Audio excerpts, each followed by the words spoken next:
And we're live, brother. How you doing, man? Hey, pretty good, man. Really excited tonight. Got Mr. Rod Babers from 104.9 The Horn, the Blitz. Excited to have him on here. I know Jeremy is, when we talked a few weeks ago on a live, Jeremy was, one of the questions was, who would you love to have on the show? And one of the first people Jeremy said was obviously Rod. And the reason is because how you go through the analytics. And I think that's what we want to talk about the most tonight. But I do have some questions kind of lined up. I think Jeremy's got some questions lined up, and then we'll get to it. Definitely want to give you a shout. Thank you for shouting us out on the horn tonight. Me and Jeremy both listened to it. No worries, man. Y'all found, baby. We appreciate that. I appreciate it. Definitely appreciate it. All right. So before I start my questions, me and Clint had an opportunity to talk to Derrick Johnson. We were at an event with him on Saturday, and I want to shout you out because I told him we were going to have you on the show on Monday, and he said, best cover corner I ever played with. And he said, don't just ask me. You need to get Coach Aquino on here. He will let you know that Rod Babers is the best cover corner, and that guy was a 13-year NFL pro, four-time Pro Bowler. Says you're the best corner he's ever played with. So, hey, man, shout out to you, Rod Babers. That's one of the highest compliments I've ever gotten in my life, man. It might be top 3 right there I've ever gotten, because Derrick Johnson is a free. And can I give you my take on Derrick Johnson real quick? Absolutely. First of all, the reason Derrick Johnson is a Longhorn is because, first of all, he wanted to choose Texas, but I hosted Derrick Johnson on his recruiting visit. And I remember Mac Brown telling us, like, hey, man, he's one of them. And what he meant by one of them was he's one of them that he can transform the trajectory of a program. Like, he's one of them guys. And Mac literally was like, if you can get him, I need you to get him. But if you can't and you don't think you can, then I need to put somebody else on it. Now I remember telling Mac, oh, no, if he's one of them that's going to help us get to the promised land, I'll get him. I won't tell y'all how we got him. That's privileged information. You got to ask him about all that. But trust me, that's one of my my calling cards and my bragging points is that I helped get Derrick Johnson on the 48. You're talking about a legendary lifetime Longhorn. And my take on Derrick Johnson is this. Go look at his NFL career. His NFL career is very obtuse in the sense that he didn't become an all-pro and a Pro Bowler till the second half of his career. And my take is that the NFL, toward the second half of Derrick Johnson's career, it became a pace and space spread league. And basically, he was what I call a spread baby, right? He was born in the Big 12 where they had air raid offenses. He was born Texas football, all about spreading you out now, right? The proliferation of the spread offense at the lower level. So that's what made him great, was that this guy could run sideline to sideline. He's one of the fastest guys on the field. Everybody remember his, the way he would punch the ball out, the tomahawk chop. He was awesome in a lot of ways. Once the NFL truly became a spread league, which now every league is a spread league, when it became a real spread league and that offense philosophy started to trickle up, he became basically the NFL caught up with his skill set. Right. That's when he started to thrive, was when the NFL became a spread league, because he was like, oh, I'm right at home. I'm used to this offense. I'm used to offenses trying to spread me out, put me in matchup disadvantages in space, because he worked really well in space. And once the NFL became a pace and space league, he also started to thrive. So if the NFL had been a pace and space league when he first got there, man, ain't no telling what we'd be talking about for Derrick Johnson. But that's why the NFL caught up with his skill set. And his second half of his career was better than the first. But he's always been a great player. Right. And I want to ask you that and bring it back because Texas has recently recruited 6 foot to 6'2", 205 to 215 pound linebackers. That day and age of 6'3", 6'4", 245 to 255 pound linebackers is gone. And you got a guy like DeMarvion Overshown. We talked to David Ben on Saturday as well. And he talked about his ability to put his hand on the ground and rush the passer this year. If Jalen Ford and DTD can do their thing along with himself. But a guy who plays at every level, right? A guy who was brought in as a safety, spun down to linebacker. Now he's talking about putting his hand in the ground. So we asked Derrick about DeMarvion. And so bringing it back to this team and his skill set, do you see that kind of play? Not that he's Derrick Johnson, but that kind of how they're going to utilize him this year to help Texas defense. Yes, a great point. I was talking about Demo today, right? Because I think I don't think he did. He made the Butkus Award watch list. Mm-hmm. And I was just talking about, how he could be, truly maximized and how he could truly be weaponized. And I went back and started looking at his pass rush snaps via Pro Football Focus. Turns out less than 14% of his snaps have been as a pass rusher. But on those less than 14% of those snaps, he has affected the quarterback, meaning got a sack, a hurry, a quarterback hit, or a pressure on over 15% of his pass rushes. And I do believe a guy like Gary Patterson came in and saw DeMarvion Overshown and also saw the issues for Texas on the edge. Let's be honest, right? Texas had one of the worst edge defenses in the history of Texas football this past season, right? You had Texas had 1.67 sacks per game. That was one of the lowest numbers in the history of the program. You're talking about Ben Davis being the sack leader with less than 3 sacks. That was one of the lowest numbers that Texas has had in a really, really long time. The pressure rate was really low off the edge. You're talking about Texas being 108 in the country in opposing quarterback pressure rate. Even when they blitzed and they pressured the quarterback on 41.7% of the times they blitzed, which was 9th best in the Big 12. They just couldn't affect the quarterback. If you put DeMarvion Overshown on the edge in predictable pass situations, you can do that more and affect the quarterback more because he's a guy that came in as a hybrid, right? Came in as a guy that was playing safety, and they moved to linebacker. I think the mistake was, honestly, gentlemen, that we pigeonholed DeMarvion Overshown when he came in. We weren't creative enough in our vision of how to use DeMarvion Overshown. Think about the Big 12 now. The Big 12 ecosystem has become, and my man Jeff Howe, I love the term that he always drops. It's called a hybrid spread league. Used to be an air raid league. We talk about it. Let's do a little quick history lesson, right? So when I was playing in the Big 12, oh man, we had our first experimentation with the air raid. Mike Leach comes in. He's the offensive coordinator for Bob Stoops when he comes in, because Bob Stoops played against that Kentucky offense and Mike Leach when he was at Florida. He's like, that's the toughest offense that I've ever had to face as a defensive coordinator. So I want that offense when I become a head coach. And he brought it to the Big 12. And then Mike Leach leaves. He goes to Texas Tech. Oklahoma wins the national title next year. Still running the air raid. Still, I believe, the only offense in college football history has ever won the national title running the air raid offense. So the proliferation of the air raid in the Big 12, it becomes an air raid league. You guys remember when everybody was running the air raid? Baylor was running the air raid, Tech running the air raid, Oklahoma State running the air raid, Oklahoma running the air raid. Everybody was running the air raid at one point. Everybody pretty much except Texas. Now, ironically, Mac Brown is running the air raid, which is kind of weird. But anyway, I digress. So the air raid offense forced defenses to start to adapt. And what was the evolutionary adaptation for defenses? They started to back up their safeties, and they started to run 2 shell defenses with 2 deep safeties to keep these explosive passing offenses from just annihilating their defense and eviscerating them. So they back up, right? Back up those 2 deep safeties, and then they start to limit more of those explosive plays. Well, hell, man, it's an ecosystem, right? So we got evolution happening. The offenses decide, all right, you know what? We're done with this, with the air raid in its current state. And you have less air raid teams in the Big 12 now. There's actually now kind of a retro thing happening where they're going back to it. But what happened to the offense is when the safeties dropped back was they said, you know what? Let's work smarter, not harder. Let's run the damn ball.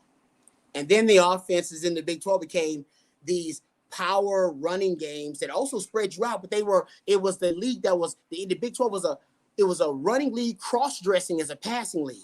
Right. And then it became these hybrid spread schemes where Iowa State had multiple tight ends at you. K-State had multiple backs. Yes, Lincoln Riley ran the air raid, but he ran it with 2 back sets at times. Sometimes he would throw tight ends at you. So it became more of a hybrid spread league. So this is the key, because when it became a hybrid spread league, what was the evolutionary adaptation for the defense?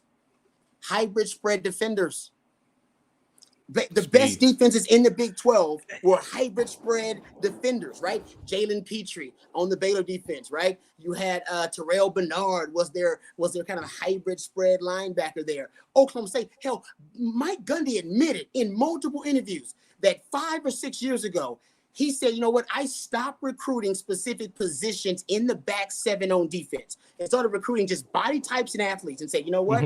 If they grow into a safety, great. If he grows into a linebacker, great. Malcolm Rodriguez came in as he was a quarterback in high school, came in to play safety, ended up being the best linebacker in the Big 12. That essentially was the blueprint for Mike Gundy. Everybody was going to positionless football, hybrid spread schemes to peak up to basically to combat these hybrid spread defenders. That's what was happening. So everybody had their things. And Texas was on board. That's why they got DeMarvin Overshown. It was the perfect, right? He was the perfect complement to that evolutionary blueprint. And yet Texas started to pigeonhole him and force him to play off-ball linebacker all the time. Instead of moving him around and playing the chess match within the game and saying, you know what, let's put him on an offensive player that's going to make them put them at a matchup disadvantage. All right, and make them freak out about it. And Texas never really got into it. They started it. Remember, Todd Orlando steals the lightning package in 2017 from Iowa State. He stole it. He admitted it. He stole it. Even the player said, yeah, coach stole that, because Iowa State in 2017 played what they now have their 3 high safety defense against Shane Buechele. And that was the beginning of them starting their hybrid spread scheme. So now the best defenses in the Big 12 are all what? Positionless football, hybrid spread defenses. Baylor, Iowa State, Oklahoma State. It ain't no coincidence. That's the perfect defenses to counter what the hybrid spread schemes are doing on offense. So Texas was there. They were right there on the verge of it. And then it all went to hell, as we know, because Todd Orlando couldn't evolve the blueprint. But Gary Patterson understands this all too well, right? He was doing it before everybody else was doing it. Yeah. So Gary Patterson comes in and he's like, all right, you know what? Let's take DeMarvin Overshown and let's use him a little bit differently. Let's move him around. Y'all making him too easy to game plan for. Keep him in the same spot every time. He doesn't take on blocks well. So let's have him take on blocks less of the time. Move him around the formation. Move him around the chessboard. All right, he can do multiple things and still affect the game. And I think that's what's going on right now. And I think it's like I said, it's the evolutionary adaptation of the ecosystem of the Big 12, man. I've been watching it for years, and it's I love it because it's a great laboratory for football, because some of those concepts, guys, are trickling up to the NFL. The 3 high safety defense, hell, Brent Venables came to Iowa State to Ames to study that defense. NFL scouts and NFL coaches came to Ames to study that defense because they were trying to figure out, how are we going to combat the spread? How are we going to figure out how to neutralize the spread? And then what it came to happen was that Todd Bowles in the Super Bowl versus Patrick Mahomes, what is he running? 3 high safety defenses, because he studied Bill Belichick, who studied Ames, Iowa, and Iowa State way back in the day, and said, what was the best defensive game plan versus Patrick Mahomes in college? It was John Heacock in Iowa State. They embarrassed them, actually. And actually at that game, the GM of the Kansas City Chiefs was at the game. It was actually, he said the reason he fell in love with Patrick Mahomes is because he was embarrassed at the game, and Patrick Mahomes didn't quit. He was hurt, but he didn't quit, and he kept, he kept hope alive. But the truth is, what I found out about was that John Heacock basically embarrassed Patrick Mahomes in college more than anybody else did with that 3 high safety look. And he confused him. And you know who took that look and took it to the NFL versus Patrick Mahomes was Bill Belichick. Bill Belichick himself. So Bill Belichick took that look versus Patrick Mahomes, and then Todd Bowles, watching Patrick Mahomes film, took that 3 high safety look, used it in the Super Bowl versus Patrick Mahomes multiple times on 3rd down. And it all trickles up and trickles down, guys. It is a football ecosystem. And if you study the game, you're a football theorist like me, you see it all happening. It's all connected. It ain't disjointed. This is a universe where everybody's studying everybody. Everybody's watching everybody. Yeah. Sark is watching McVay. He's watching Shanahan, who, you know what I mean? All these things are connected, man. And we can bring it all back here, and it can be part of the success for Texas football, including going back to DeMarvin Overshown. He's a hybrid player. In a hybrid league, don't try to pigeonhole. Look at that. You got a lot of people. Go ahead, Jeremy. I'll let you ask the question, but then I want to talk about these comments real quick. Because Rod spit some numbers at me that I had for him, which was 11.1% havoc rate, 24% pressure rate, 43% third down conversion by the opponent. You talked about Gary Patterson and 20 sacks in 12 games. What fixes this defense? Is it bodies? Because they brought in a lot of bodies. Is it design? Is it scheme? Is it Gary Patterson? Because I talked to David Cabinda, and I asked him. I said, DeMarvin, like you just described so eloquently, has that piece. So do we show him as a stand-up linebacker and walk him down pre-snap to create disadvantages for the offense? How do we go about, like you said, creating those mismatch problems. But all those numbers I just spit at you that you spit at me initially, but you didn't know I was going to give you. How do we get that fixed? How do we get that fixed? That's a great, you know what, it is. I'll say this, right? I do believe, like, I just kind of we just went to the history of it, right? And going to the Big 12. I do believe that PK, who I love that hire. You guys heard me talking. I love that hire. I loved it. Hell, to this point, even though it looked terrible, it was one of the worst defenses in the history of Texas football. I still like PK. I like his philosophy on football. Right, I'm a football theorist. I want to see conceptually and philosophically if we, align, right? If we see the football world the same way, and PK and I do, right? PK is one of those guys now, and he was like this before, right? Even at Washington, he believed that he could, devote more resources, right? Devote more resources and personnel, and he wanted to win the numbers game in the passing game. By do that, but by still actually being able to neutralize the running game. And the way he did that was most of the time he had a war daddy on the defensive line that could help him. Most of the time, not all the time. In those Washington defenses, he always had a defensive tackle or a defensive lineman that could demand a double team. This is key, right? You get one guy that can demand a double team, just one player on the D line that can consistently win a one-on-one. And it doesn't always have to be on D line. Even in the back end, you get a corner, right? A defensive back that you can always consistently depend on to be able to win a one-on-one battle, right? To be able to, in man-to-man coverage, I can trust this guy to lock down. He needs no help. Basically, he's in zero coverage. Think about the LA Rams. The beauty of what the Rams do, and the reason they're the best defense in the league, is pretty simple. They got Aaron Donald on the defensive line that consistently demands a double team, right? And they got Jalen Ramsey on the back end that you can trust in one-on-one coverage and never have to give any help to. So in football, it's a numbers game in the end. They can win the numbers game against any offense. Because once you devote two guys to block Aaron Donald, you already lost a numbers battle in the box. And if I can get my one guy to lock down your one guy and not need help and to have to rotate coverage or send defenders there, then I can win the numbers game in the back too, right? And essentially PK at Washington, at Boise State, he was all about being able to win the numbers advantage. And at Texas, I think the one thing that went wrong for him, number one, he miscalculated the league. The Big 12 is a running league, cross-dressing as a passing league. Don't get it twisted. They want to run the ball. They ain't no great the quarterbacks in the Big 12 right now are pretty suspect. The running backs in the Big 12 will run it down your effing throat all day, every day, and twice on Sunday. PK got a little, I think he came in thinking, they're going to throw it at us. They're going to throw it. No, they ran it on you. And I think he miscalculated that, but that's number one. Number two is he did not have any resource on his defense that consistently win a one-on-one. Did he have a defensive back in the back end that he could trust in one-on-one coverage, man-to-man coverage consistently? Anthony Cook may have been the only one. But for the most part, guys, I went back and looked at the amount of 20-plus yard passes Texas defense gave up. Texas defensive back. This is according to Pro Football Focus, so don't get mad at me. Don't get mad at me. According to Pro Football Focus, Texas DBs allowed opponents to complete 58%, over 58% of their deep passes against Texas, 20 yards or more down. That's crazy. That doesn't make any sense. Yeah. That's crazy. That number should be like at 30, 35% on average, something like that. Right? So you couldn't trust the guys on the back end. We've talked about up front, you can have one guy that can consistently win a one-on-one battle up front.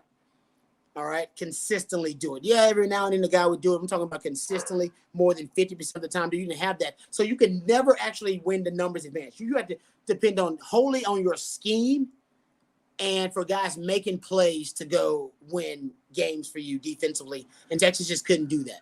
And I think that's ultimately where PK failed to be able to solve those problems because number one, I think he should have experimented more. And he did, by the way. Remember, guys, he started running 40 personnel at the end of the year?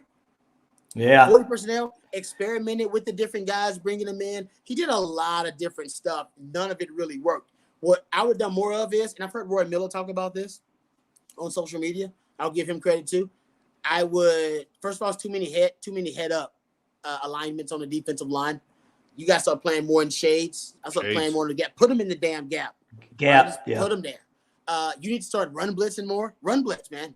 You got to start causing chaos. Jim Knowles is a brilliant defensive coordinator because Jim Knowles' philosophy is pretty simple. All right. Now he's at Ohio State, was at Oklahoma State. His philosophy is pretty simple. He's like, I believe in creating chaos.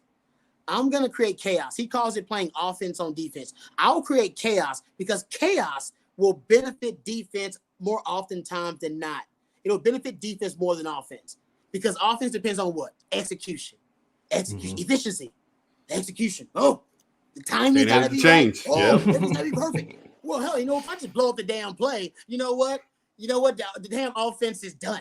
The play is done. If I just blow it up at the point of attack, the offense is done. Whether it be by bump and run coverage, screwing up the timing of the routes, whether it be by run blitzing early on, trying to blow it up, twists and stunts. He's all about creating chaos, as much as chaos as possible.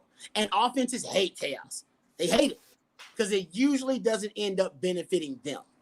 And I think that he should have been more of an agent of chaos last year. Like, you know what? Nothing's working. What the hell? Why are you sticking to the principles? Nothing's working. You're getting trashed, man. Just go out and say, you know what, screw it. We're gonna blitz every damn body and go zero blitz and see what happens. Zero blitz every time. And, I'm just a few times, a run blitz on early downs. So I didn't see enough of that. I also didn't see what I thought, you should have used more of your overshown. I even have it in my notes. Hell, I can do it. Show it to you. Like, I wrote this months ago. As you can guys see, I got all my notes with me. And, it's a problem. My wife is not happy with me right now. But, all the time, I always said it. And here's my notes. I'll show it to you. Look, what's that say?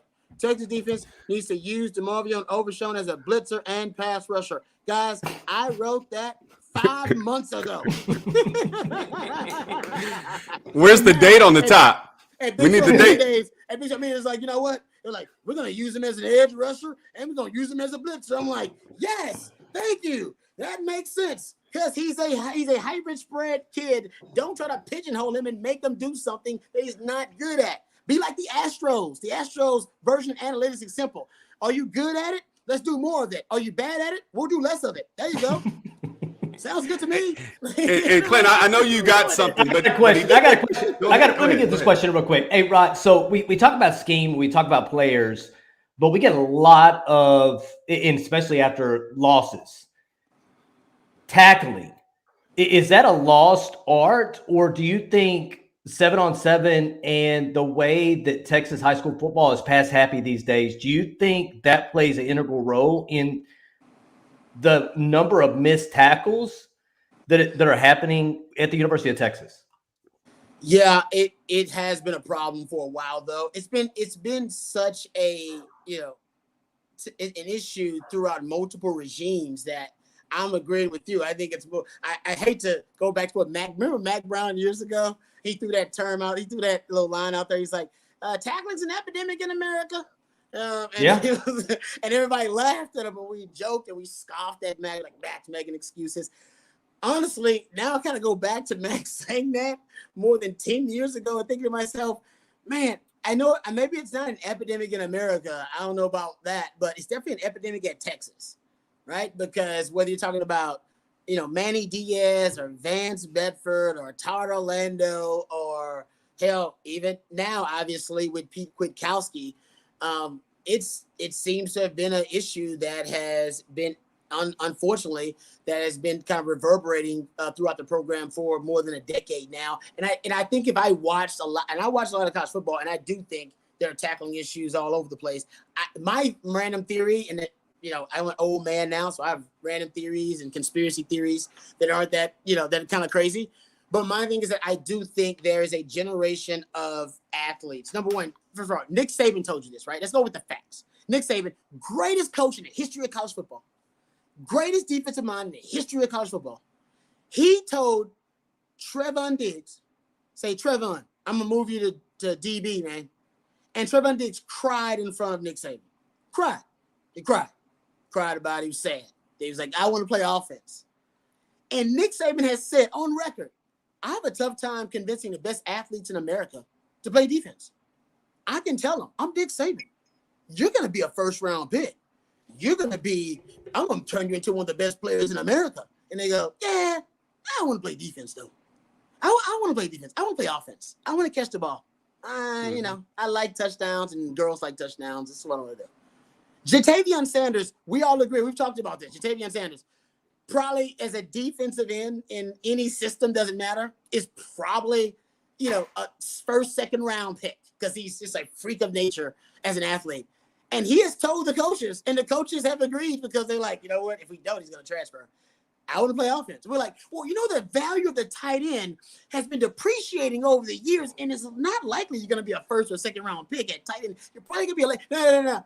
I like doing it, and I want to play offense. I want to catch touchdowns, and I want to hear the crowd yell my name when I catch them touchdown passes. The girls like it. I like it. I'm playing offense. So I think number one, you have the best athletes in the country. They want to play offense. Mm-hmm. They don't even want to play defense. I got coaches telling me, dude, if I can convince this 6 foot athlete over here to play DB, I think he'd be a first round pick. He's like, nah, I want to play wide out. He's like, honestly, I don't think he's even, you know, a Power 5 athlete as a wide out, but he wants to play wide out really bad instead of playing DB. So I do think there is this, you know, kind of movement happening in football where it's just everybody loves offense and they're having this affection and this, you know, devotion to offense, right? Remember the Rams Super Bowl against the Patriots? Everybody said it was a terrible Super Bowl. It wasn't a terrible Super Bowl. It was just a defensive Super Bowl. It was terrible. It was terrible. I hated it. It was the worst Super Bowl to watch. I was like, actually, I enjoyed it.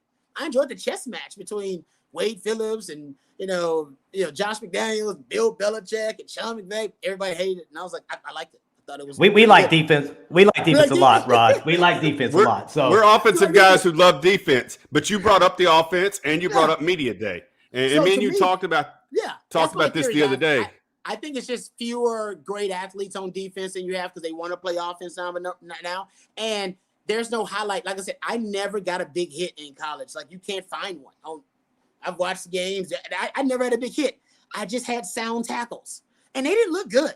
They were not aesthetically pleasing. Sometimes I was just dragging the guy, like holding on to, you know, his thigh and a calf and underwear, whatever I could get because I knew Corey Redding and Derrick Johnson were coming. So I'm like, I just got to hold you for a couple of seconds. So I ain't got to make a great tackle. I just got to hold you until the cavalry arrives. So to me, I think there's this, you know, it's the same reason the mid-range jumper is disappearing in the NBA because it's not sexy. The big hit is sexy. Me grabbing the guy by his calves and holding on for dear life until my group comes back. That ain't sexy. So I just think that to me, that was tackle. I was like, all I have to do is make sure I grab a piece of this guy, and that's considered a tackle. It goes like, yeah. I'm like, okay, I can do that. It may not be said, it may not be technically correct, but he won't leave my area, you know what I mean, without me grabbing a piece of him so the group can also come and have a party at the football. But now you go look at BJ Foster back in the day. What was he doing? He's throwing himself at a guy. Missile launch at a guy. Like I'm a missile, and I will turn myself into a missile so that I can take his head off. And I'm like, why are we doing this? How about we just get there? You know what I mean? Get under control. All right, out of control, under control. Get there, get your feet beneath you, and make a sound tackle. But no. PJ Locke admitted later on. He's like, yeah, we were being taught that. We were being taught that when you get close to the point of contact, launch yourself. And I'm like, I was never taught that. No, that's not how I was taught, but different. I think we live in a different era. That's all I'm saying. So it ain't just a Texas thing. I wish I could say now it's not. It's happening everywhere. And I think it's just less great athletes, amalgamation, less great athletes playing on defense, but also guys having a sports center belief that every play I make on defense is got to be a highlight play. Mm-hmm. So I got to go take this guy's head. I was like, no. You just got to run over there and make him, you stop, get control of yourself, and make him make a choice between the sideline and yourself. It ain't got to be sexy. Sometimes just push him out of the sideline. That's it. But you launching yourself at him, and then him, obviously, giving the Texas two-step against you, and then it becoming a highlight reel on his NFL draft tape. That's all too common these days for Texas. Yeah. So I don't know what the hell they're being taught, guys. I have no idea. I know the rugby tackling style came into effect. Who was that brought that in 2020? Chris Ash. Chris Ash. That's right. Yeah, with the alligator row. Yeah, With the so- alligator row. So that story reminded me of Bryant Westbrook, great corner who used to launch himself and just annihilate folks. Those plays are still on. He was good at it. Yeah, he was really good at it. But you brought up offense and you brought up media day. And when me and you talked, we talked about your conversation with Sark directly after media day when you were hitting him with the 2 back sets and empty sets and the success rate for Texas last year. So how do you see Sark utilizing these? Because we just covered wide receivers this week. We covered running backs this week. You know, the depth at both positions is pretty doggone good. Do you see him specifically targeting those 2 formations because of that perceived depth and how successful, if you could, how successful it's going to be? Yeah. In your mind. No, it is crazy, right? I mentioned that Sean McVay, Belichick, Super Bowl, Rams, Patriots. I became obsessed with the empty formation there. I consider myself a football theorist. I study a ton of football because I truly believe, Stephen Hawking is known as a theorist, right? He's and obviously we're talking about an astrophysicist and all that kind of stuff, but he's also considered a theorist. He got in trouble with some of his peers and counterparts because his theories that he comes up with often they contradict the theories that he came up with 4 or 5 years ago previously. And the reason he said he said my theories are not necessarily applicable. I mean, they're theories. A lot of it is to spark conversation and dialogue and critical thinking, and also for others to add to that or to dispute it. And in itself, they'll come up with their own theories that may actually lead to something great. Right. So as a football theorist, I just study football, period. And it's basically being a student of the game. And that Super Bowl, and this is it's phenomenal, guys. It's a great story. So they scored one Super Bowl. They won touchdown in that Super Bowl, just one touchdown. It was a great defensive struggle between, the Rams and the Patriots, Belichick, Wade Phillips, Sean McVay, Josh McDaniels.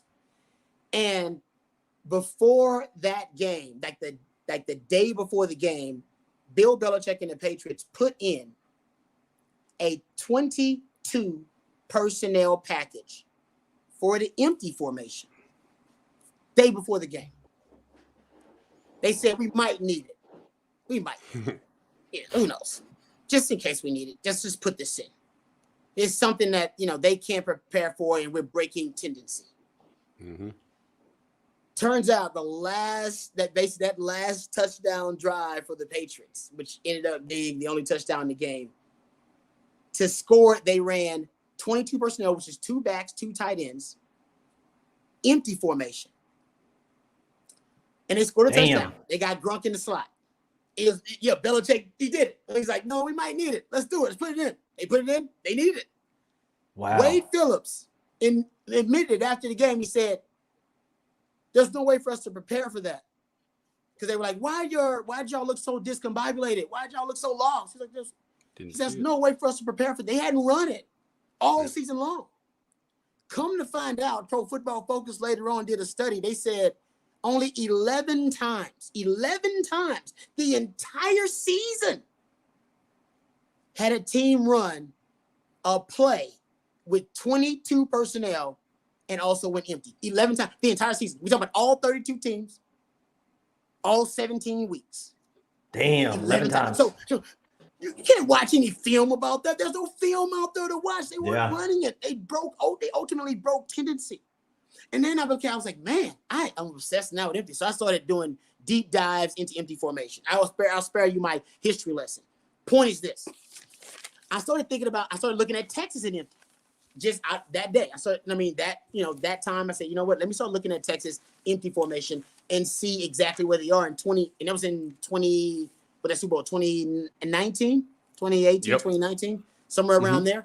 And I became obsessed with it. So I started tracking Texas empty formation in 2020. 2020, Texas out of empty formation. This is Tom Herman's offense, very conservative. Sam Ehlinger's running the show. Not a lot of great wide receiver talent. They should have played Bijan Moore. We're talking about that offense, right? Ooh, yeah. Yeah, think about it. Remember that offense. They marinate on the brain. Out of empty formation that year, they averaged 10 yards per attempt out of empty formation that year. They had an explosive play, which is a 15-yard pass or a 10-yard run every 4.7 plays, a first down or a touchdown every 2.6 plays. They were if you look at their sack rate, actually decreased out of empty formation in 2020.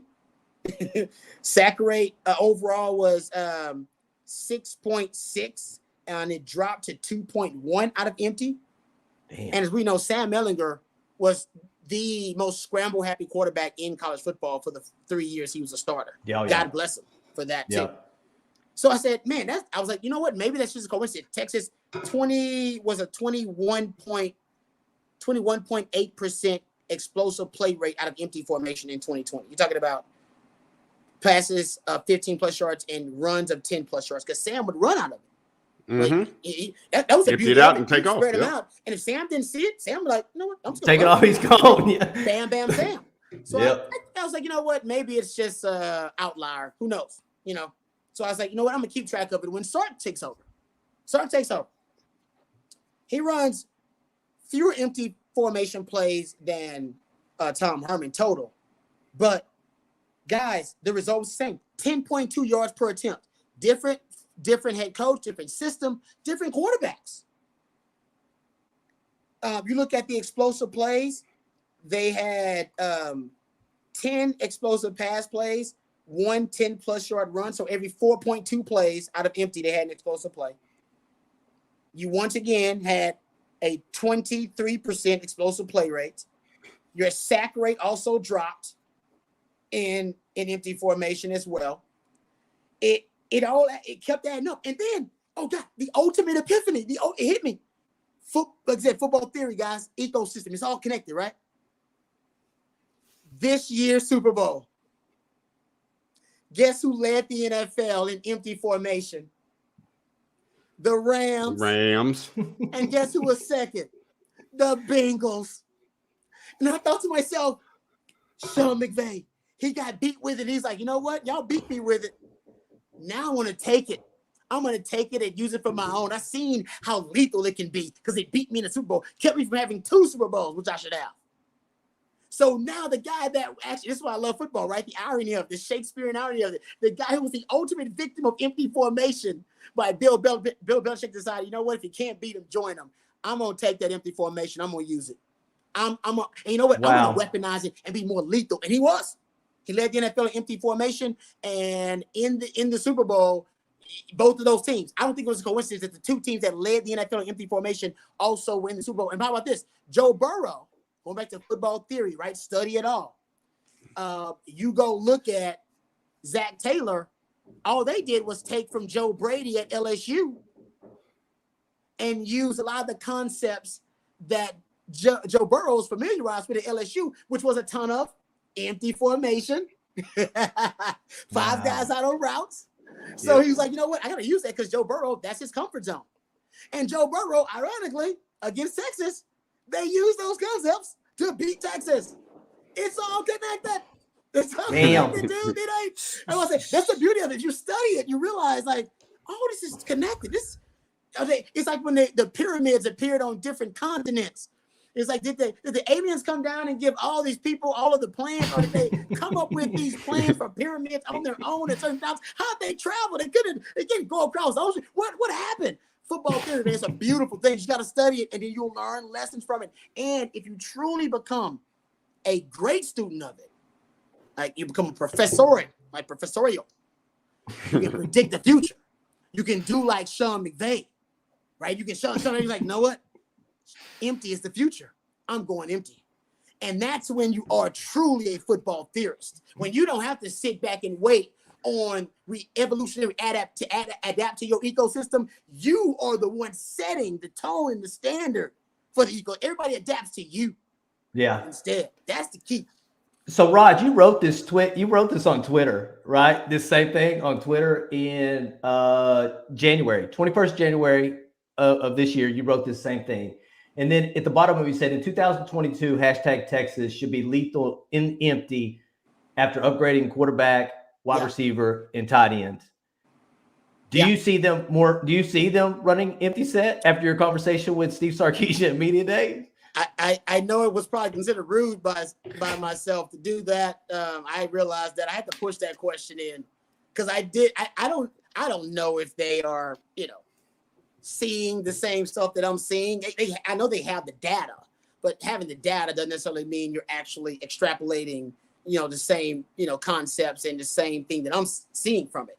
So my thing was I just wanted to put it on his radar, and I wanted to put on his radar that Sean McVay also the considered the foremost authority on offensive football potentially in the world. Hey, he also is into empty formation, and the belief is the most people think to themselves, well, Texas offensive line is terrible. It's a really bad offensive line. So why would you, use empty formation when that is going to be less support for the offensive line in pass protection? Wow. But the truth is that's not true.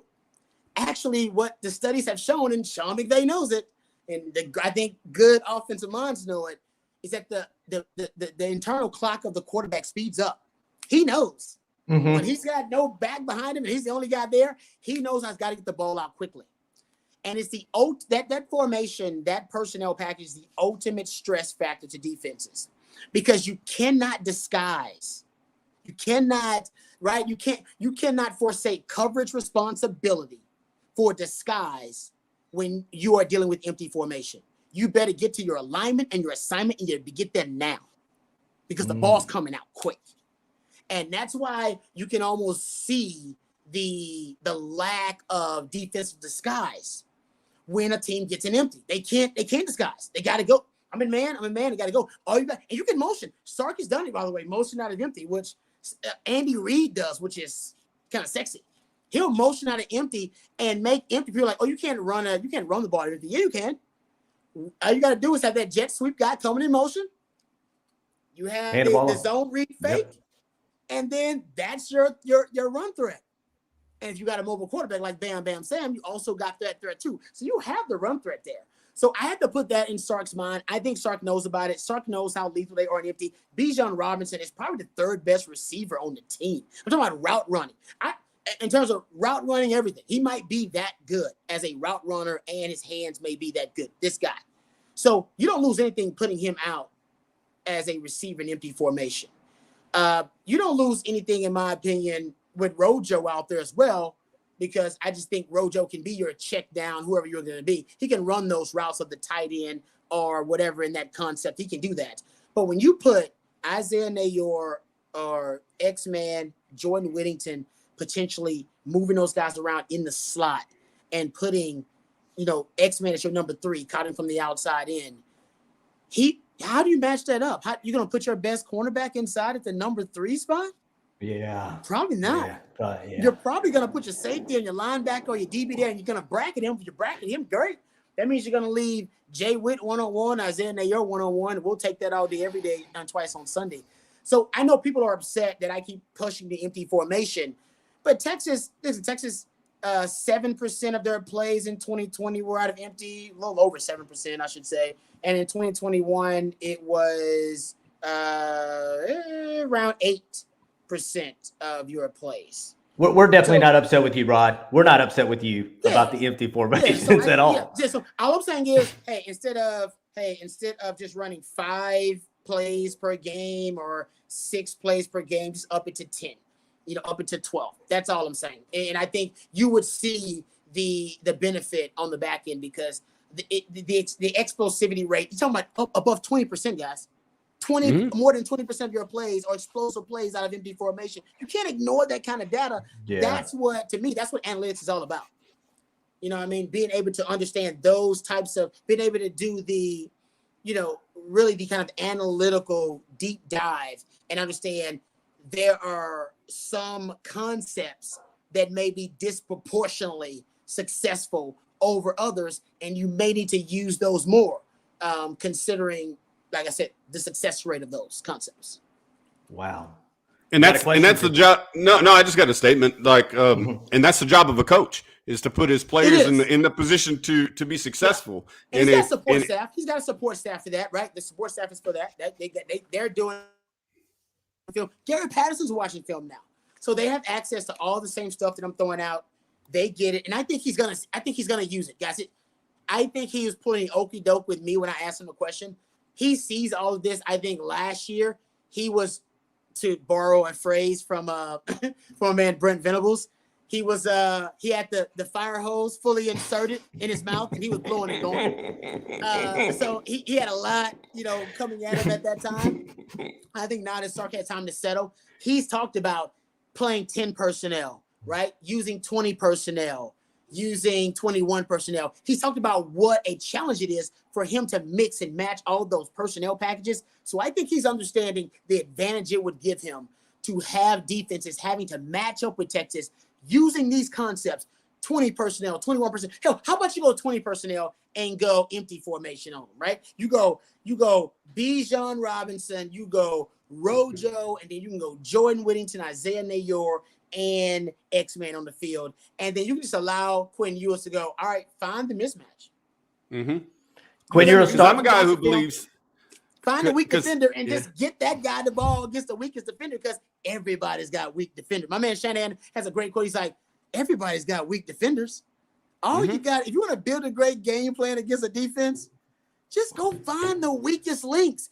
Build your defensive game plans from the weakest links up. You go look at a defense and go, that guy is not a great player. That guy's not a good player. That guy's not a good player. And then you build a game plan to exploit those three things, right? Because an offense or a defense will adjust, I should say, to their weaknesses. And they know where their weaknesses are. They know their left guard is weak. They know that their tight end can't block. They know it better than you. But when you start exploiting it, that offensive coordinator is going to freak out. And he's going to overcompensate and try to shore up that weakness. And then he's going to make themselves weak somewhere else. And then we're going to attack that. Like, that's how you build a game plan. You build a game plan starting with the weakness, and then you pull at that damn thread till the whole damn sweater unravels. And then if he wants to stop the bleeding, go ahead. But you only got 11 guys to stop it. So you're going to make yourself weak somewhere else, devoting resources. That's the chess match within the game. Yeah. I got, so you another tweet, Rod Babers' tweet here. I went through some of your tweets here. Texas having the greatest offseason in college football history. I don't know if you remember this tweet or not. For a team coming off a losing season. And I'll leave the top 5 recruiting class out of it, because obviously that we'll see what happens come February, with the signing day. But the other things you had on here was top 6 transfer portal class with top rated quarterback Quinn Ewers, upgraded coaching staff with Brennan Mary and Gary and Patterson, and the Arch Manning commitment. I forgot to Shard Choice. I apologize. It's Shard Choice. I seen somebody write down there at the bottom. Somebody the He's Shard not Choice. An upgrade though, because we had a good running back coach. It's obviously Stan Drake was a fantastic running backs coach. What has the biggest impact out of those 3 things? The Quinn Ewers and the transfer portal, the upgrade in the coaching staff with Brendan Marion and Gary Patterson, or the Arch Manning commitment, which is obviously going to have all kinds of stuff probably over the next 3 years with recruiting classes. Can I rank them? You can rank them, absolutely. I'm going to go number 1's going to be the Arch Manning commitment. And I know people are like, man, are you serious? We're not going to see return on that investment for a while. But here's why. Because in my mind, right, I think everything's connected. So I'm on the grassy knoll with this one. I even said on the show today, in my mind, I have this vision of the Manning family sitting in a makeshift war room in their house somewhere. And, they're hanging out, and they're basically now evaluating high school prospects that they want to play with Arch Manning. And they're like, you know what, Arch, you need a left tackle. What did Peyton Kirkland say? He said, Arch Manning told me he needed a left tackle, so I had to come, right? So in my mind, I'm thinking to myself, man, I wonder if, Eli and Peyton have said, you know what, this guy's a good player. He's got a good skill set. They're watching film now. Like, you know what, this is a good player. Let's, hey, Arch, you should text this kid, man. He's a good player. Texas, we really want him. I mean, because Peyton Kirkland, that guy, he didn't have a visit to Texas, didn't visit the campus.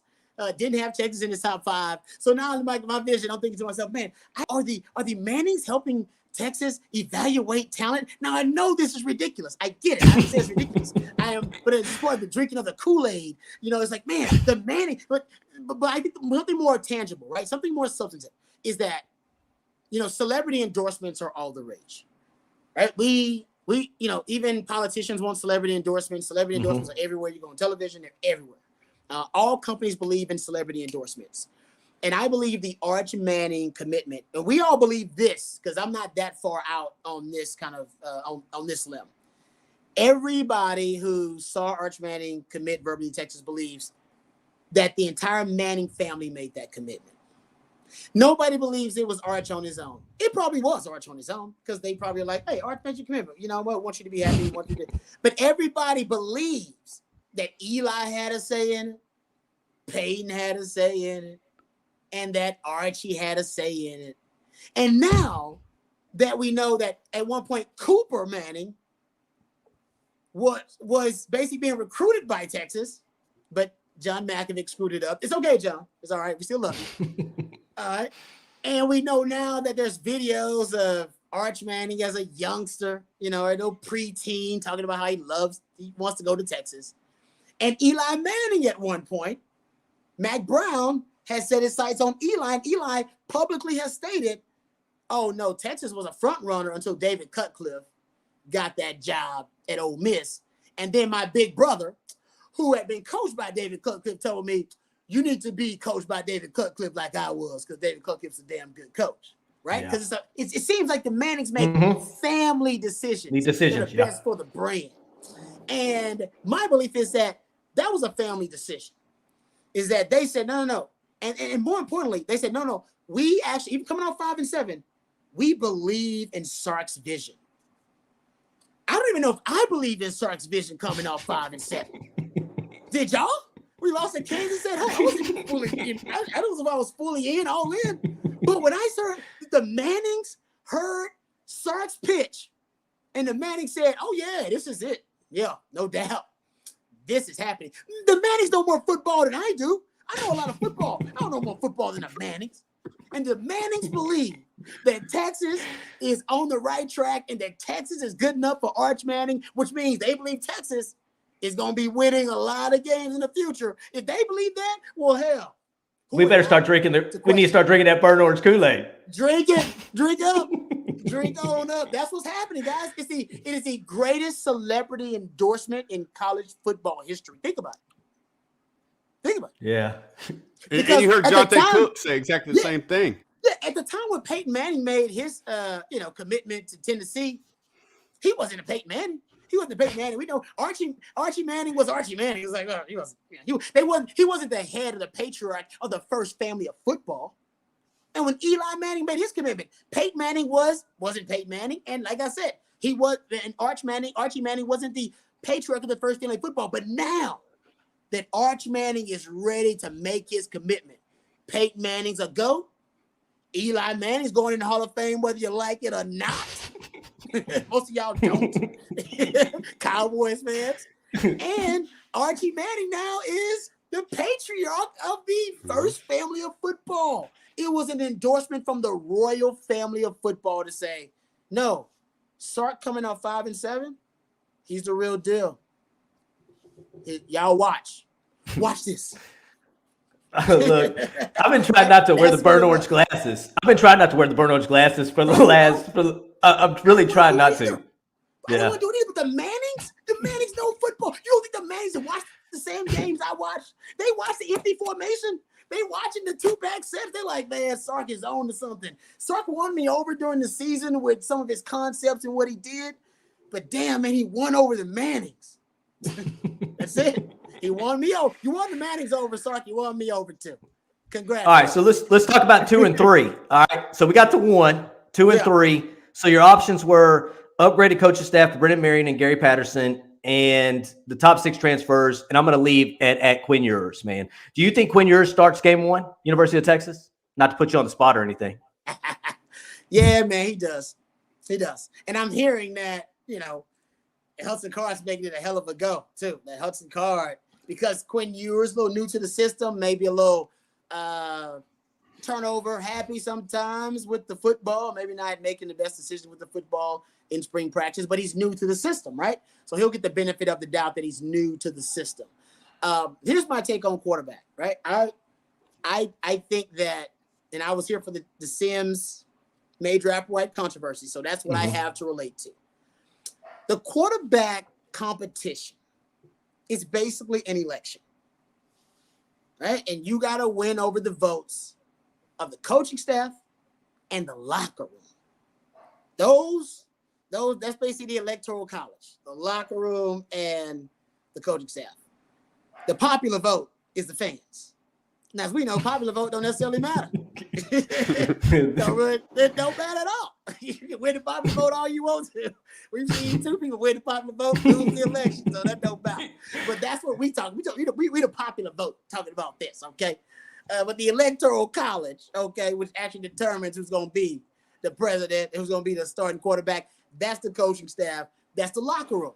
And Sark's smart enough to know, I cannot make the decision for the locker room. The locker room, ultimately, this is why quarterback competitions have to happen, because the locker room has to choose the guy. Now, sometimes that can be premature. When I was playing, the locker room was split. It was a genuine split. And as we know in this country, you don't want a disagreement over who won the election. that's what 𝗟𝗜𝗞𝗘 was. It was a disagreement about who won the election. It's like, oh no. So Sark has to avoid that. Right? You don't want that at all. And I think that's why the quarterback competition has to play out. You want Quinn Ewers to go win that job. You want him to make it something that's undeniable, that the players follow him because he's the guy who won the job. My concern would be that he gets appointed the job, that he gets, because listen, and I think this happens. I'm a guy that studies history because I think history is your best indicator of human behavior, right? You want to try to figure out human behavior to study history. That's usually going to give you your best indicator of it. And when Mack Brown had to choose between a Chris Sims, #1 quarterback in the country, and a Major Applewhite, he appointed Chris Sims. It's just Sims didn't really win the job necessarily at the time. He's like, no, I'm going with the guy. And then that's why we end up with the controversy, right? We end up going back and forth. When Mack Brown had a Chance Mock and a Vince Young. And Chance Mock was actually playing pretty well. I still talk to Chance. Chance will tell you. Chance will tell you anytime, via social media, every now and then on Facebook. Chance was playing really well, and Chance was a good quarterback. But Mack Brown knew VY had a higher ceiling. We got to go Vince Young. If Texas wants to get to the promised land, that's the guy that can lead us to the promised land. All right? And that we got to go that route. The only time Mack Brown decided to go with a quarterback with that basically was the lower rated quarterback, I should say, in the recruiting world, right? It was when Jevin Sneed and Colt McCoy were competing for the spot. And Mack Brown openly admitted that, hey, I had several guys come to me in the offseason and go, Colt's the guy. He's my guy. He's my guy. He's showing leadership that right now all of us are, all of us respect, that all of us are really, really, admirable, and we understand that he's the guy that's making a lot of sacrifices for the team, and he's putting together all the offseason workouts. And then during the actual training camp, Mack Brown saw that, basically Colt McCoy won the job. I think Mack said he threw more touchdowns than interceptions, and Jevin Sneed didn't perform as well as Colt McCoy, and boom, that was it. He went with Colt McCoy. I think in this situation, you're going to see Quinn Ewers end up as a starter because I believe that Sark wants to go with the higher ceiling quarterback, and he believes Quinn Ewers has the higher ceiling. But I don't know if that's the right. Listen, I'm not going to say it's the right choice. I would say choosing a quarterback is like choosing a significant other. The woman you marry, she's not the hottest woman you ever dated. She's the one that was most compatible with you. And last year, Sark learned this, right? Sark went with the higher ceiling quarterback. We all agree. Hudson Card has a higher ceiling as a quarterback based on raw materials probably than Casey Thompson. But Casey Thompson was a better fit for the team last year. Why? Because that offensive line was subpar. It'd be nice. Subpar, right? And because of that, why do you think Sam Ehlinger had more scrambling plays as a quarterback than any other quarterback in college football as a starter? Why? It wasn't because he wanted to scramble. The line won't hold up. Yeah, the line won't hold up. And Sam figured out, listen, I'd rather keep the drive alive than keep the down alive. And this is something that Hudson Card failed to realize, right? Hudson Card, and I think this is because of coach. This is my theory. My theory, didn't hear it from anybody. My theory. I'm just watching film. When I would watch, and I've watched these damn games too many. My wife hates it. It's still on the DVR. I still keep watching. Right? I can't delete them. I keep watching until I get a new game on there. I'm not going to delete those games, and I'll go back and watch it, and I can see Steve Sarkisian's coaching like play out in the game. And what I mean by that is when you watch Hudson Card, and all of Longhorn fans know this because y'all have seen the same thing I've seen. You'd watch Hudson Card with this indecision, right? At times. And he was just indecisive. And it would just be a half a second or a second. And then he would decide to run or do whatever he's going to do when he was scrambling. And it would ultimately result in either a loss or no gain at all. And ultimately, you would, lose the drive. Obviously lose the drive, 3 and out, whatever it may be. And my belief is that Hudson Card was just trying to be coachable. I believe that Steve Sarkisian, who by the way, this is my evidence is that Steve Sarkisian scoffs at running quarterbacks, right? Y'all remember people asking about running quarterbacks? He's like, running quarterback, yeah. We don't do that. We don't. Our running games are wrong quarterback. No. He almost sticks a fist to it. It's all good. Yeah. He sticks a fist to it almost. And I believe he told those quarterbacks in that room last year, Casey Thompson, Hudson Card, when you scramble to throw. Scramble to throw. Scramble to keep your eyes on field to throw. And I think Hudson Card took it to heart. My boy Shano has another great quote. I learned a lot of great coaching from my man, Kyle Shanahan. He said, be coachable, but don't be a robot. The coaching is a starting point. You're on the field. Go be a football player, make a play.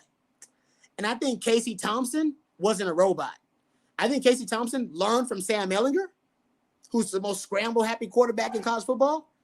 When it's not there, scramble and get the hell out of Dodge. Yeah.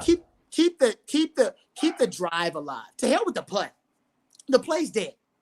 The offensive line didn't block. The play's dead. The guys didn't get open. The play's dead. Go get the 4-5 yards and scramble, and then keep the drive alive.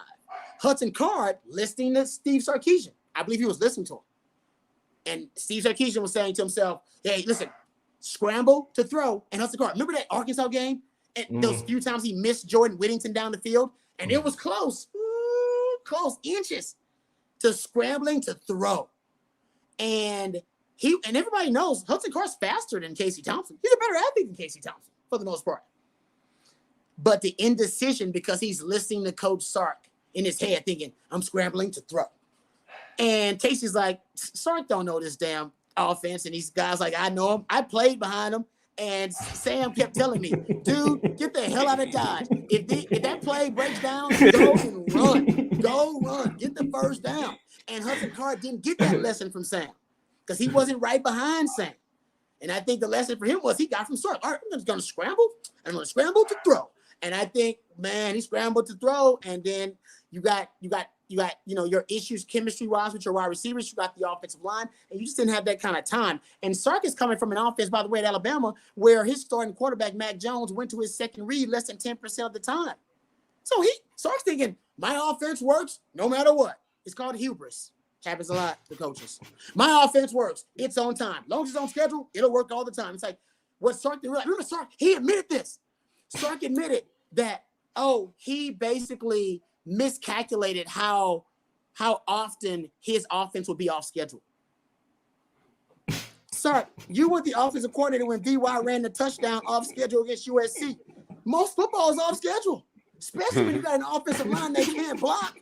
But he had 4 first-round wide receivers at Alabama. He had 2, 3, 4, NFL players on the O-line. And he's like, hey, it's all on time. Works pretty well. The guy's there. It's just not here, Sark. We can tell you. And that's why I picked Casey Thompson to be starting quarterback, not because he was better than Hudson Card.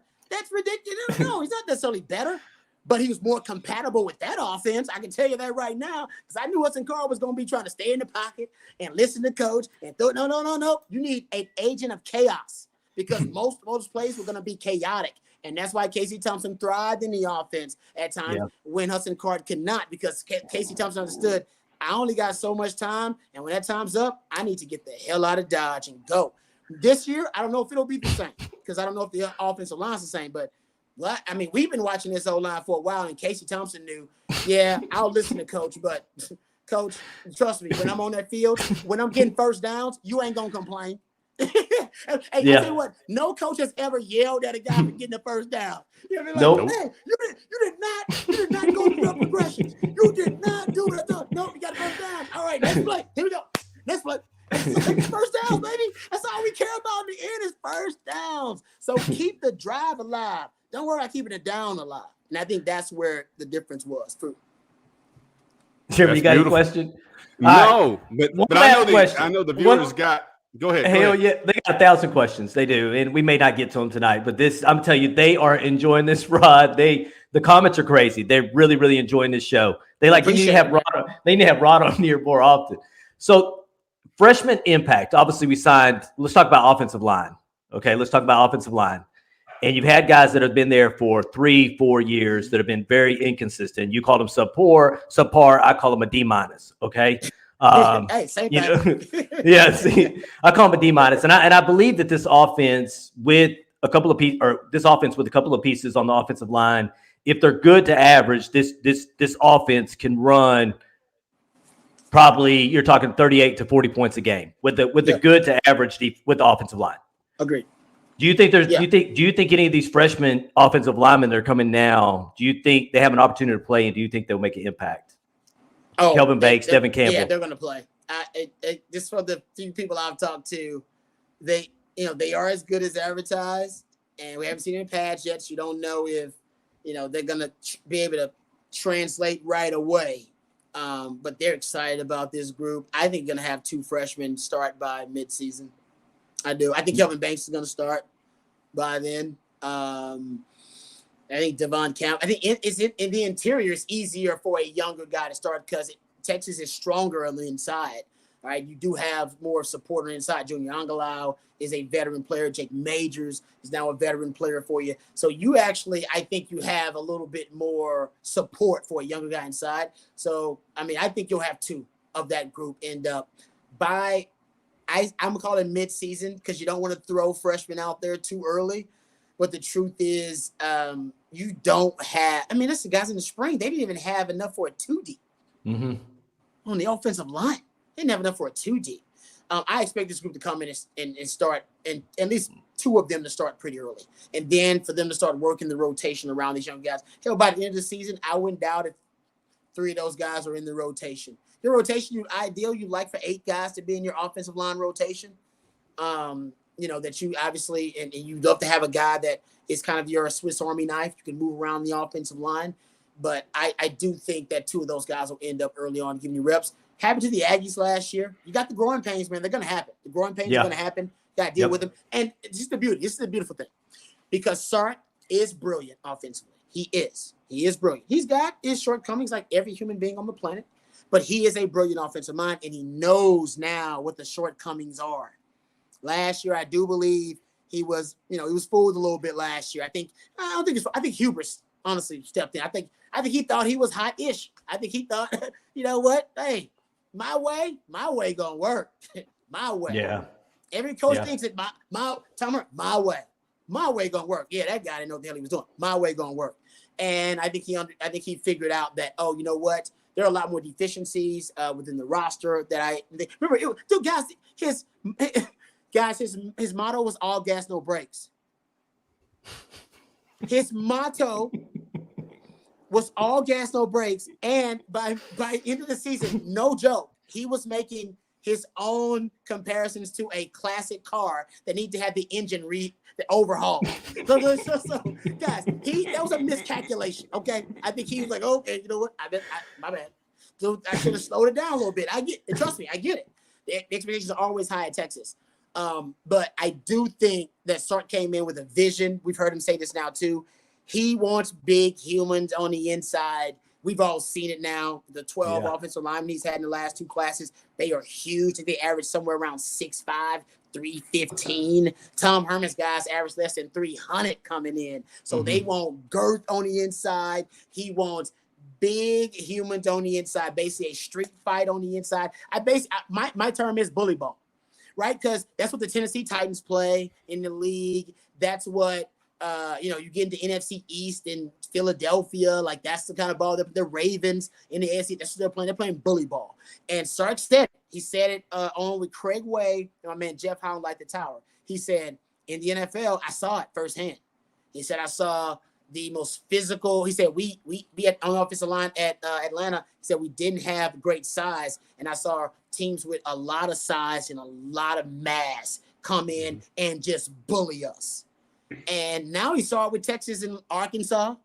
You know, he saw Texas get bullied, right? Texas in that 6-game losing streak get bullied. So I think now he's like, no. I think it reinforced his belief that, no, we don't get bullied.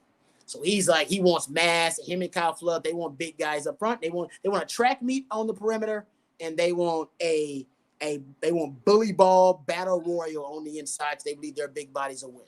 And I like the vision. At least I see a vision, and I like the vision from Sark on that part. I'm going to go back to defense one time, Rod, because we talked about 2017, and that's the last time that Texas held opponents under 24 points a game, 21.2 points per game. What is the ceiling for this defense, and what is the floor? Because in my mind, and you and Clint just talked about it, 35 to 40 points a game is doable for this offense. We believe with the weapons they have and Sark's offense and little upgrade in the offensive line. But what is the ceiling for this where can this defense go on the good side? And could they have a return to what they did last year? Yeah, that's interesting. I've been studying. Yeah, as you guys know, man, I've been doing my best to study this defense and try to come up with creative solutions to help it. One thing I think that'll help it randomly is this year. I don't know why it's happening, but the air raid is making a comeback in the Big 12. Have y'all seen this happening? Yeah, with some of the offensive coordinators stuff. Yeah, yep. Right. So you got Zach Kittley over at Texas Tech, and he's from the original air raid tree. Like he's basically a fundamentalist of the air raid. Like he's, you know what I mean? Like he's all about the original. He's like Mike Leach. Remember Mike Leach famously doesn't send in run plays. He just sends in pass plays, and he depends on his quarterbacks to check to run plays. All right, so he's that type of obsessive. And Zach Kittley is from that tree. But also now you got, Jeff Lebby at Oklahoma. Now, Oklahoma, obviously Lincoln Riley already had it, but Jeff Lebby, he's married into the air raid pretty much because he's married to Art Browse's daughter, I believe. So Jeff Lebby runs his own kind of the Art Browse version of the air raid too. So you got that coming back, and then you got Lincoln Riley, little brother at TCU, Garrett Riley. He's coming in running the air raid, which is, like I said, his own version of it, but I'm pretty sure it's probably going to be similar to Lincoln's. And do you guys remember the offensive line coach that was here with the with Sterling Gilbert? Wickline? Matt. Oh, I forget. No, Matt. Okay. Yeah. You know what I'm talking about? I forget. Matt. He's at UTSA now. He's at UTSA. Yep. Yes, Matt Maddox. Yep. Right? Maddox. That sounds right. Maddox. Right now, Maddox. Sorry about that. Right now, his name kind of says it, but Matt Maddox is his name. And he runs Sterling Gilbert's kind of version of the air raid, which is a veer and shoot version of the air raid. I don't know what it is, and I have not really, and I haven't done the deep dive in it, but I've just kind of figured out, I saw the pattern. I don't know why, but guys, PK does really good versus the air raid. Have y'all noticed that? Now, think about this. I know people don't want to hear this, but it's the truth. PK's game plan versus Lincoln Riley was so good that he got the starting quarterback benched. And if it didn't get the starting quarterback benched, Caleb Williams comes in, who they have no game plan for because they didn't have any film on him because he had just come out of high school. If it did, that's why Texas loses the game. Because Caleb Williams comes in and just sort of, building a Heisman campaign. I know what. The game plan was so good. It was too good. It was too good. I'm not joking. Too good. And you start looking at the offenses, the air raid offenses that PK's faced. Remember, at Washington, he faced Mike Leach a lot. Yeah, Washington State. Yep. 6-0. 6-0 versus Mike Leach in the Apple Cup. Mike Leach averaged 13 points per game versus PK's defense. I'm with you guys. It was kind of weird to keep up with. And you start looking at it, and he also faced Sonny Dykes. He faced Sonny Dykes a couple of times at Cal. And Sonny beat him once. That Jerry Goff year. He beat him once. He got us that year, too. Sure did. That year too. Yeah. Gerard Hurd, Yeah. He was 3-1 versus Sonny Dykes in the Bear Raid offense they ran. So basically, You start looking, he's 11-2 in his career versus air raid offenses, and air raid offenses are averaging 22 points per game versus PK. I heard Graham Harrell once say the air raid offense is more like a religion. It's more like doctrine than it is, an actual playbook. Remember, Art Browse famously didn't even have a playbook. Like some of these guys, like, no, we don't even have a playbook. It's a philosophy. You got to adopt the air raid, right? It's like it's a lifestyle, man. It's that kind of thing. So in that vein, though, I will say if it is like a religion, then basically PK understands the doctrine. He understands. He's a theologian of the air raid. He gets it. Whatever it is, he gets it. And I think one thing that may help him this year is he's facing more air raid teams. And I think 4 of his games are going to be versus air raid teams. Oh, sorry, 5 versus air raid teams. He'll have UTSA. He'll have TCU. He'll have Oklahoma. He's going to have West Virginia. Texas Tech. Graham Harrell, West Virginia. And he got Kidley. Yep. That's a good start. I'm just telling you my random theory. I think it's going to be better because he's got more air raid offenses to face. I don't know how his game plan versus Lincoln Riley was so good. Lincoln Riley's only hope was Caleb Williams. I'm telling you, if that game plan wasn't as good, Texas wins that game and the season's very good. We're living in a multiverse where Texas goes on to compete in the Big 12 title potentially. It's crazy. So we got a question here. So you're talking about these air raid offenses in the Big 12, and obviously we're moving to the SEC, and we hope that PK's around long enough to go to the SEC, right? Because if he's not, we have a problem, right? So is PK? So the question is PK a good fit for the SEC? I think PK's a good fit. No, I think he's a good fit when he's got the proper personnel. And I think what hurt him at Texas is schematically, he could not find a ways to scheme around the shortcomings of not having a DB that he can trust in one-on-one coverage and not having a defensive lineman that consistently beat a one-on-one blocking and demand a double team. Because exactly. His defense is built on winning the numbers game. And he could never do that at Texas. You have to do it via some other kind of way. You got to scheme around it because Texas just didn't have enough. They didn't have a guy in the back end that can cover one-on-one and he can trust to do that consistently, which is why he played a lot of two high shells. Even though he ended up playing more single high looks than two high shells last season, but ultimately, against those teams like Arkansas early on and even Oklahoma early on, I think his concern over protecting the secondary. It ultimately led to the defensive downfall. The truth is about defense is you can't protect everybody. Somebody's got to be left out to take the ish and left out in the storm. You can't protect everybody. You can only protect one group at a time, one group per play at a time. And I think PK was trying to protect the secondary and also protect the defensive lines. Like, bro, you can't protect it all. That's why it's a chess match, right? You got to figure out, all right, on this down, I'm protecting the edges just down. You ain't got nothing on edges down because I'm gonna guess. I'm gonna predict that you're gonna run this certain play because on this down with this distance, with this personnel package, you run these certain things, and that's why it's becoming more and more imperative for Texas to have higher football IQ. Because the truth is, you just need smarter football players that also can see what you see. They need guys that also can see what the defensive coordinator would see and go, oh, you know what? Actually, usually I wouldn't take this man to man because we are in a cover 3, but because we're opposite of a trips formation, I'm basically a man to man. So I'm taking a man to man, and I'm gonna tell my safety, you take the trip side. Don't worry about me. I got this. Mm-hmm.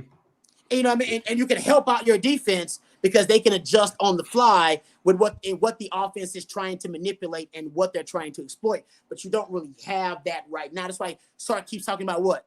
We got to get our football IQ higher. Yeah, because on third down, these football players, defenders, you're basically, I always say this about football defenders, right? About especially DBs. You are basically a football detective. People always talk about quarterbacks with pre-snap reads. I got a pre-snap read too. Right? I'm I'm reading pre-snap alignments. Where I'm reading the down and the distance and the personnel package and the formation and the guy I'm going up against and this situation in the game and these concepts they really like and they like to play this and that. I should be basically thin slicing for that 5 to 10 seconds before the players are DB and going, okay, now we got we got 2x2 set. Okay, 2x2 set. We got 2x2 set on 3rd and 6. Oh, they do like the smash concept here. Okay, let my safety know. Safety, smash concept. If they got it, I'm gonna sink on you. I got to sink. You know what I mean? It should be talk. Smart defenses talk a lot because they're letting everybody know what they see. They don't want to keep it to themselves. So you're talking to the linebacker, say, hey, watch the crack. Hey, he might run the slant. If he runs the slant, watch him run the okie doke. Watch him coming back out. I got the deep. I'm going to sink. Remember, I'm sinking. I got the back of the flat. Like, all these things you're talking. Texas defense, go watch it last year. No talking. Nope. Anthony Cook. Yeah. We actually talked to Anthony Cook about this on Saturday. Yeah. So we actually talked to him because he's played slot, he's played boundary, and now he's going to safety. And we talked to him about the knowledge he has at all positions. And now I asked him, are you responsible for the back end? He said yes. Yeah, so I think with his experience at all those positions, he's going to know those things, the alignment. So if somebody's a little misaligned or doesn't understand, and he's experienced too. This is 5th year in the program, 2nd year in the system. He's putting that on himself. To be that communicator at the back end. And Blake Gideon, that's something we directly asked him. Guys, Blake Gideon, Earl Thomas has said it multiple times. He's like, listen, I wouldn't have been a 1st round pick if not for Blake Gideon. There are multiple times he admitted that Blake Gideon would say, hey man, you got to be aligned here. Watch this, watch that. And it was the perfect key, perfect indicator. Like, oh man, bam, this is exactly where I need to be. So you do. And Blake Gideon, what did he do? Right. He's a coach's son who played, 5 different positions in high school, had high football IQ, ended up starting as a freshman. Why? Because his football IQ was through the roof. Coach A'Keena's the greatest football coach at the defensive back position I've ever known. That guy wouldn't let somebody who wasn't highly competent, right, and a high football IQ and acumen on that damn field. And he had multiple guys out there, Blake Gideon and Earl Thomas. The reason he did it because he trusted Blake Gideon, had an old soul, proven it now, been a coach on the 40 acres. So he knows that you got to have that communication. I played with Ahmad Brooks. He was a quarterback in high school. Guy was highly communicative. And then once, Nathan Basher went back there. Once there was a Michael Huff back there, these guys were highly communicative. They were confident guys. They knew what they were talking about. They watched a lot of film. Hell, guys, we're hearing about Kyler Murray. They got to put in this guy's contract to watch at least 4 hours of film a week. You know what I mean? That's an embarrassment. Well, you should be watching 10, 12 hours of film a week. But I'm telling you, I loved Casey Thompson. One reason I loved him, I thought his superhero quality, the thing that set him apart from other quarterbacks, his elite kind of X-Man ability was he could immerse himself in film. And he talked about it. He talked about increasing other guys' football IQ by telling them, hey, in this situation, this circumstance, watch me here. I'm going to throw the ball here instead of over your back shoulder because of the ball play. If that DB is crowding you, hey, I'm going to throw it here instead of there. Like he was walking his wide receivers through these concepts, through these situations in place. That's what film study is about. And, man, that's where I got my advantage. That's where I get my advantage now. I'm going to watch more film than any human being on the planet for tech. I'm going to watch more than the coaches. I will. And you'll gain so much from it because you'll see something new every time. All right, elevator speech. Here we go. Last question, elevator speech. If you had, you're sitting in an elevator, you're going to the 10th floor, and somebody says, what is a successful finish to a Texas season this year? What is it, Ron? Wow. I'm going to go at least 8 wins, 8 or more. And the reason I say 8, some people say 9. I'm going to say at least 8. I'd like them to be contending for a Big 12 title, but coming off 5 and 7, I'm going to be more realistic about things. I just don't want to see the same issues that existed in year 1 for Sark. I want to see that he's a problem solver. I always say about coaches are just problem solvers. They have to diagnose a problem, come up with a creative solution to a complex problem. And last year, you had some of the worst defensive edge defenders that we've ever seen at Texas, right? You had, You couldn't affect the quarterback. We talked about you're 108th in opposing quarterback pressure rate. You were 9th in the Big 12 in a pressure rate. When you blitzed, you had 2, but their sack leader had 2.5 sacks. Ben Davis, lowest since 1970 something. I mean, you were really, really bad. You allowed, and this is just my own breakdown because I went and did the research. You allowed 7 yards per rush when teams ran through your C and D gap. Your C and D gap is outside of the tackle, outside the tight end, your edges. So when teams ran to your edges, they averaged nearly 7 yards per rush, gentlemen.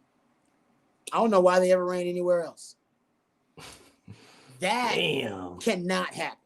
Yeah. That's according to Pro Football Focus, so don't get mad at me. That cannot happen. All right. I need you so you can affect the quarterback more and you can be more competent on the edges defensively. I think that's a step in the right direction. I told you guys about the defensive backs. You cannot give up deep balls at the rate of 58% completion percentage. That can't happen. So if you 8 games and I don't see those 2 things on defense, I think that's growth. I think that's I'm realistic about the growth. Yep. If if there's 8 wins and I see variety on offense and I see more 2-back sets, which I think we will see more of, and I see more empty formation, and I see the offensive line have growth, all those things, then I can accept 8 wins. My problem would be if they had 8 wins and the same issues from last season existed where Texas would get up double digits in the first half of a game and then, lose the battle of adjustments, lose the battle of counters, and then end up losing the game ultimately. Like, that's on Sark, by the way. And I love me some Sark, but Sark's man in the mirror moment, he has 2 things I need him to deal with. Well, 2 main things. Schematically. I love the man. It's 2 things schematically, right? He's got to deal with. He hasn't conquered the 3 high safety defense. It is whipping his ass. Pardon my language. It is. Barry Odom put it on him. Iowa State put it on him. And Jim Knowles put it on him. All those guys run the 3 high safety defense. And if you don't think that Nick Saban, the greatest defensive mind in the history of college football, studying the same film that I'm studying and sees that trend, and you are crazy. Because he's going to break out that 3 high safety defense on you because he's got some really good secondary personnel. Yeah. And you're also going to see it from Brent Venables because Brent Venables, as we know, we talked about this, he studied Iowa State's 3 high safety defense, went down to Ames, and ended up transmogrifying his own defense at Clemson by using some of those same principles that John Hickok used there at Iowa State with the 3 high safety look. So he's going to use it too on you when you play against him versus OU. And Iowa State's going to use it because that's their bread and butter. So you're going to see it at least, and I think Oklahoma State's going to use it even though Jim Knowles is gone because it works so damn well for them. So you're going to see it probably 3 to 4 times this year. And like I said, it's been whipping you. So you got to figure that out. And Gary Patterson's on your staff to help you do it. So that's great. And you also got to figure out why you are winning the battle of game plan and preparation, but getting whipped in the battle of adjustments and counters. And this is not something against Sark. I think Sark is, like I said, a really brilliant offensive mind. But I do think when Sark has had to go up against, elite coaches, like elite coaches on the other end who understand the chess match within the game, right? That the first half is basically all about filling out your opponent in this match, all right? Mm-hmm. And then the second half is about adjustments and counters. And time again, Sark would win the battle of game plan and preparation. Only Oklahoma State and Baylor had more Big 12 time, right, in terms of Big 12 play with a lead, time spent with a lead, than Texas. So only the 2 teams that participated in the Big 12 title spent more time with a lead in Big 12 play. So but Texas was in the lead a lot, can hold those leads. Why? Because Sark would lose the battle of counters and adjustments. And to me, that's the chess match within the game. So what he needs to do better, he's talked about this, he's hinted at it. So I know Gary Patterson's helping him because he's talked about Gary Patterson helping him on offense. like looking at his offense, hoping to reverse engineer his offense, right? And anticipate the adjustments of your opponents. If you know how you're attacking your opponents and what concepts you use to exploit your opponents, you should be able to reverse engineer that game plan and go, okay, what if my opponent makes the necessary adjustments? What if they have the right game plan in place to neutralize my preparation? What's my next step? What's my counter? And I think now Sark will have better counters. The adjustments coming. Everybody's got an adjustment. Don't get your butt whipped for an entire game. You get your butt whipped for a quarter and go, oh, shit, I need to fix this. Yep. Boom. Let's fix these problems, guys. Come here. Here's what we do. Let's go. Boom, boom, boom, boom, boom. And great coaches, they fix them. And that's what Lincoln Riley did against Texas, right? Just fixed every last one of them. Every problem that existed. And then by the end of the game, Texas is losing. Yeah. Even though they had a 21-point lead.